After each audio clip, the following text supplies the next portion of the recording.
This is Dr. Mackenzie, and welcome to another installment of Instructional Design. So this time we're going to discuss a couple of things. The first one is the instructional design process. We have something that we know as the ADDIE. But before we get to that, the very first question we need to ask ourselves every time is, what is the difference between education and training? A lot of organizations have a failed understanding of these. Some of them call them education, some of them call them training. But the reality of it is education is something we always have, regardless whether we are being trained or not. We're always acquiring knowledge. But when we want to focus the training or the acquisition of knowledge and translate it into performance, that's when it really becomes training. The education becomes training. And so we have to be careful and always focus on that performance. So that allows us to ask, what is it that we want to accomplish? So when we talk about instructional design, and you have heard me talk about the ADDIE or you have read about the ADDIE, one of the first things that we have to focus is, are we solving for a performance problem or are we solving for something else?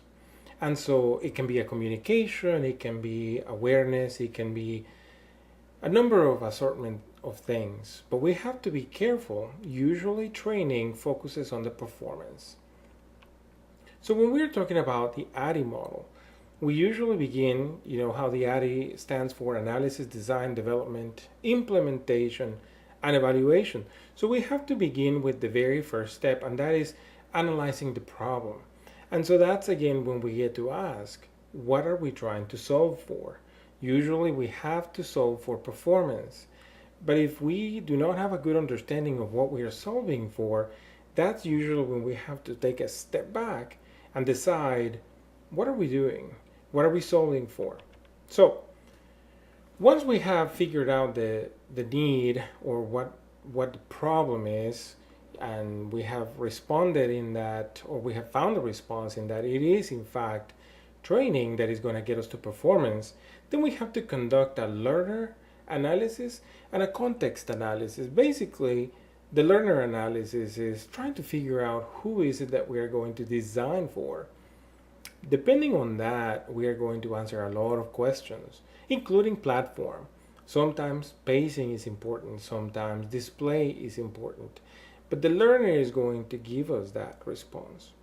Once we have figured out exactly who we are targeting in our training event, the next step is to consider the context analysis. Many times people forget that when people are trained, they go to a training room. And that is not the same as the performance area. So imagine in the process or in the manufacturing floor, when people are taken to a room for training, they are comfortably sitting down, there is AC, there's probably drinks around them, etc. They get the knowledge, they probably get to practice, but when they go to the floor and they begin the process of building, they may not have any of those.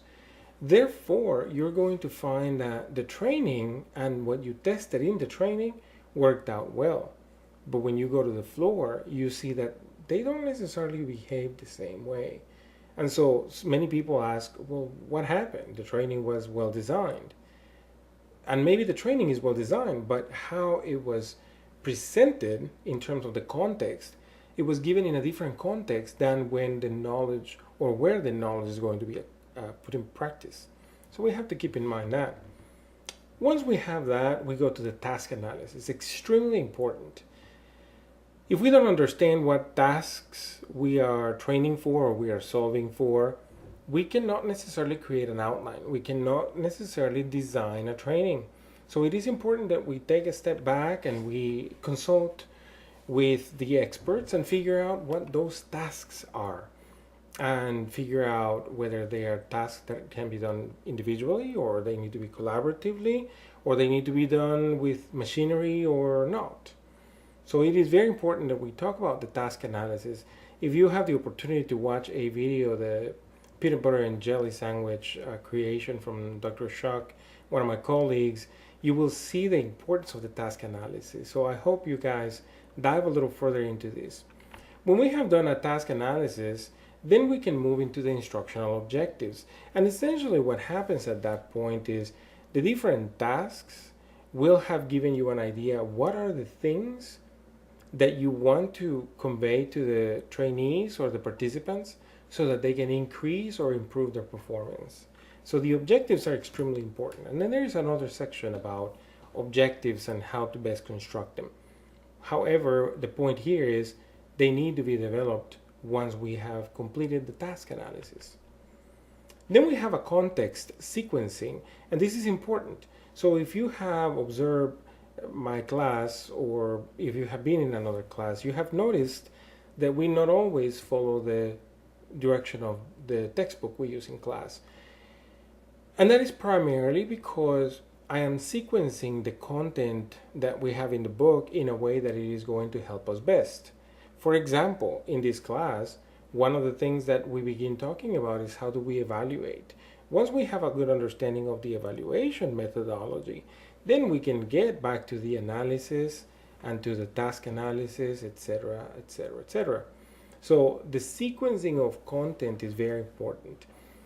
Later on, you will read more in terms of sequencing content, and sometimes the content can be logically presented, and sometimes we have to break that logic and present it in the way the process is calling for it. And sometimes the process does not necessarily agree with the cognitive organization of the content.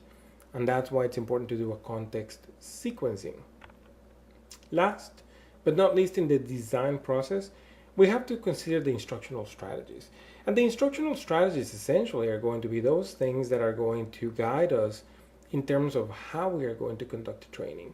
Do we want people to read?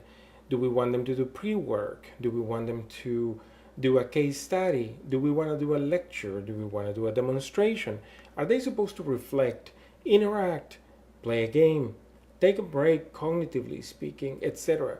So all of those things are considered an instructional strategy, which means essentially how you're going to give the training the shape that is going to hold the most value and the best results. So all of these components basically are the development of the instruction. Once we have done the instructional design or the ADDIE analysis mainly, we get to the development, which is essentially creating the materials that we outlined we were going to do. Once we have done that development of the instruction, we get into the evaluation instrumentation. So we have to design how we are going to measure our instruction, and whether it's using the 4 levels of Kirkpatrick evaluation, or if we are using just 1 or 2. And so in order to do this development of instruction, we always have to keep involved those experts that we talked about initially when we were talking about the problem analysis, or when we were talking about the context and learning the topic. And those are the SMEs. Those experts are the SMEs, or subject matter experts. So we have to remember to include them not only during the creation or the intake of a project, but also we have to include them in the design and the development phase. So they are always aware what direction we're headed. But don't be surprised, the SMEs are not learning professionals necessarily, which means during the design or the development, they may come back to you with other suggestions that may not necessarily be a part of what you know, but it is a good idea to always listen to them. So moving on, let's talk about the need for instruction. So we were talking about the design process, but before we figure out the context and the participants and the task analysis, etc., we have to ask ourselves and define the business need.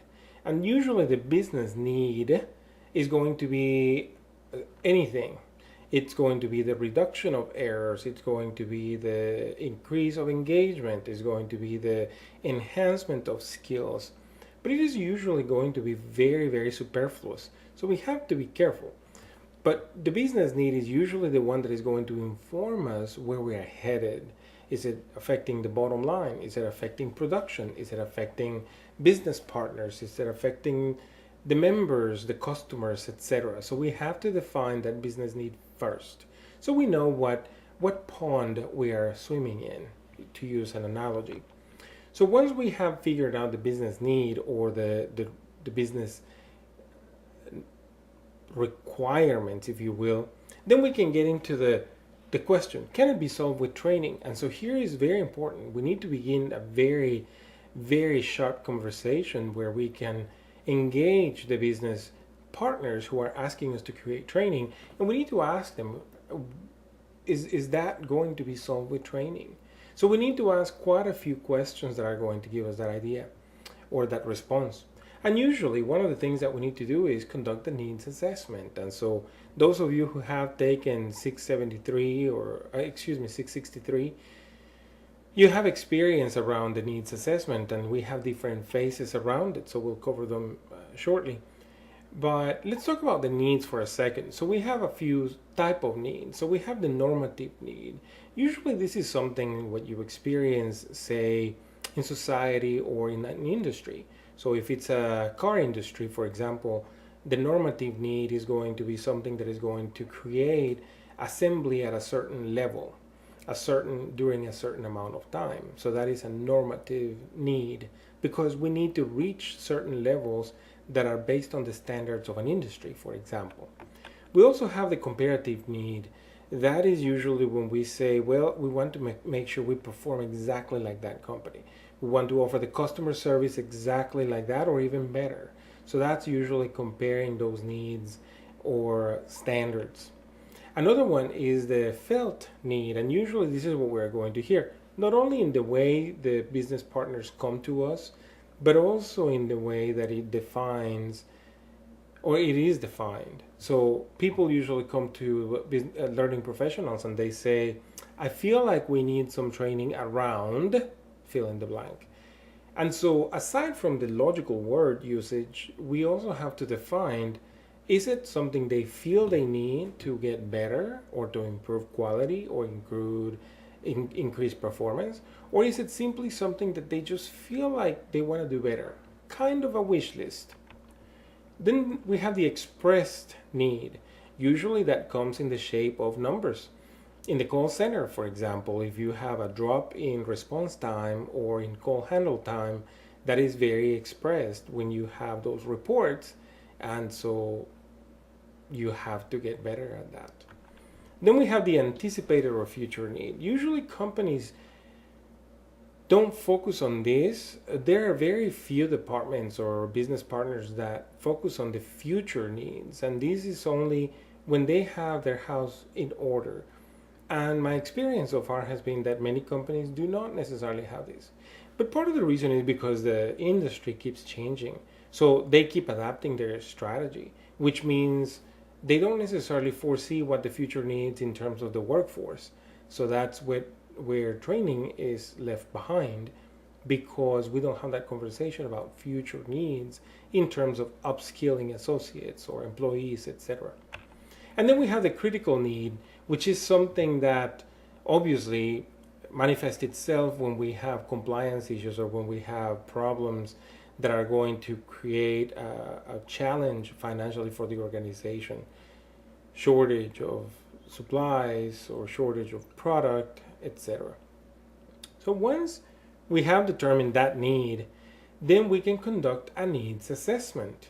And so the needs assessment has 4 phases. Always the planning. Then we have collection of the data, and you know how you can do observations, you can poll a group, you can do focus groups, a survey, etc. Or simply ask questions to your SMEs.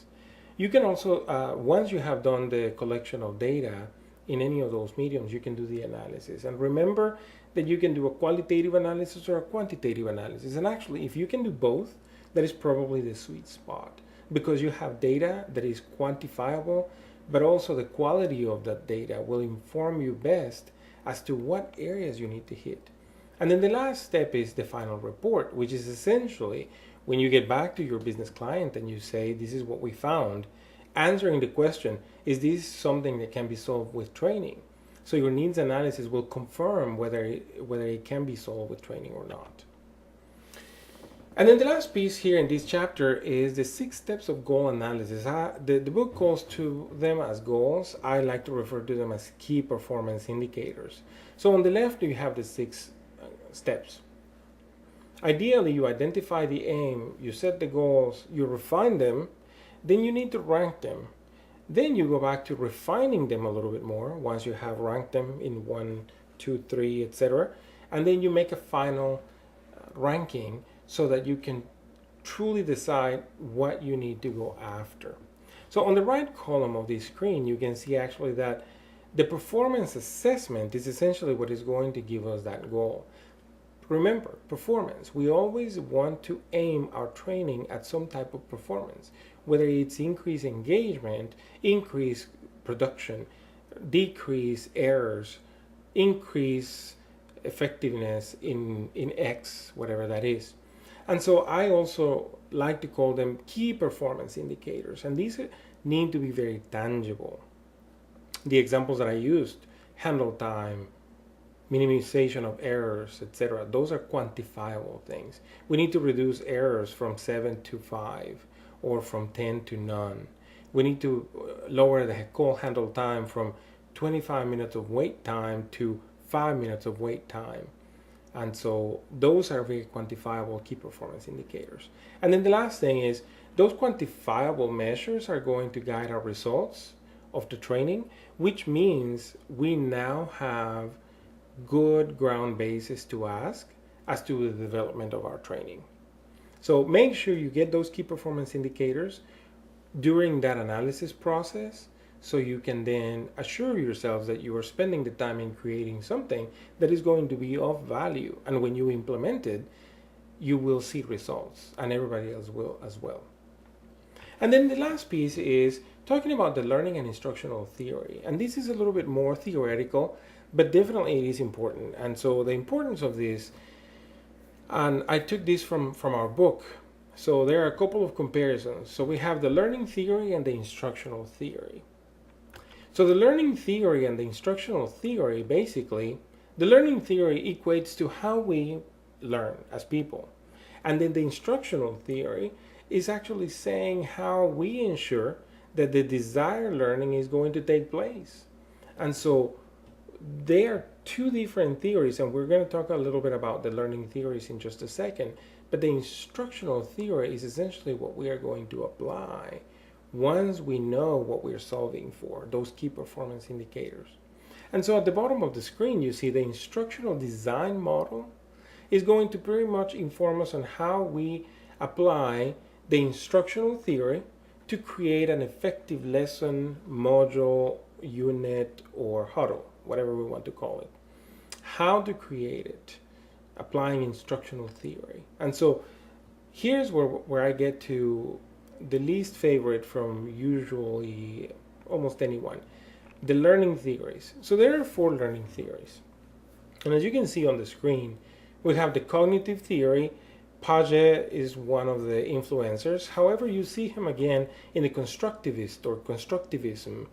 And I will explain to you that in a second. We also have the behaviorism or the behavioral theory and the social theory. So we have Skinner and Pavlov as influencers of the behavioral theory, and then we have Bandura as the influencer for social theory. These are not necessarily the fathers, although a lot of people do tend to say these are the fathers of the theories. Well, the first thing that I like to demystify with these theories is, as an instructional designer or as a learning professional, we cannot focus on one single theory. We can have a favorite, absolutely, but we cannot use one single theory when we are developing training. Because if we do that, we are going to leave out a number of employees or associates that may not receive the information well. So let's begin with the cognitive theory. Essentially, if you have gone through school, which you have, you will have experienced the cognitive theory. And that is basically based on the idea of experiential learning. I like to say the cognitive theory is the one that takes you by the hand and walks you through the experience, the unit, the module, the living. So you are going to get a set of data, you are going to be shown examples, you are going to be asked to demonstrate the use of the examples, and you're going to be evaluated on those doings, on those things. That usually is the cognition that we get. And that is because we are appealing to our brains and to the way we have been educated. We see people do something, we are told to do things, like the teachers, and so we do them. We are being given an assignment, we are shown an example, we do it, and that is the cognition. However, there is also the behavioral theory. The behavioral theory is actually based more into truly, like the word says, the behavior of people. This is usually what I like to think the reward and recognition model. So when we train people from a behavioral standpoint, we are usually using like the example from Pavlov's exercise, the infamous dog and the bell. So the dog was salivating for food every time he heard the bell, and that was because the condition was every time the bell rang, there was food. And so for us, the rewards and recognition is the same. We are given a test, we know we're going to get a grade. The grade is have us panicked or is get us comfortable. Then there is a reward, and that is the grade, and which is something that everybody salivates over. So we have to apply a little bit of behavior sometimes, but it is difficult, especially when we're doing online learning. So usually that's a little bit less tangible, but we still can appeal to that behavior because it can be feedback. It can be in the form of rewards. It can be in form of punishment or demotions, etc. So the behavioral theory plays an important role. And then we have the social theory, which is, as the word suggests, and you can read it more extensively on the book, but essentially it's getting to not only that behavior that you observe from others, but that is precisely it, from others. So it is focusing on the fact that we are a society. So you're always going to be on a clique, you're always going to have people around you that are going to be doing something or are going to be creating norms, and you're going to follow those norms. So that social theory usually will include social groups, cliques, cohorts, etc. And then the last one is the constructive theory. And the reason why Paget is also on that one is because he derived the cognition from the constructivism, he derived the constructivism from the cognition or the cognitive theory. And meaning, as we live, we gain experiences, and then we construct knowledge. And that knowledge is essentially put together from what we see currently and what we have stored in long-term memory or in experiences. And so, more expanded now, the constructive theory usually is going to be that one that is a little bit more hands-off. And that goes really well with the andragogical perspective. Remember what we mentioned between pedagogy and andragogy. Andragogy is going to be the one that is going to focus on the learning for adults. But the primary focus of andragogical views is that adults will get the information only when they need it, not anytime. So if we send somebody to training for them to get better at something that they are not going to use for 6 months, guess what? They are going to forget, so the training is going to be ineffective. So the constructivism is pushing even further beyond that. So it's not just the just in time, but it's also you need to figure out, of all these things that we have, what are the 2, 3, or 4 things that you may need. And so that is why, because adults are constructing their way based on experiences. And so it is important that we create training using a little bit of all. So when you ask yourselves, which theory do I use? I'd say a little bit of this and a little bit of that. Thank you for staying with me tonight, and I hope you come back again for the next chapter. Bye.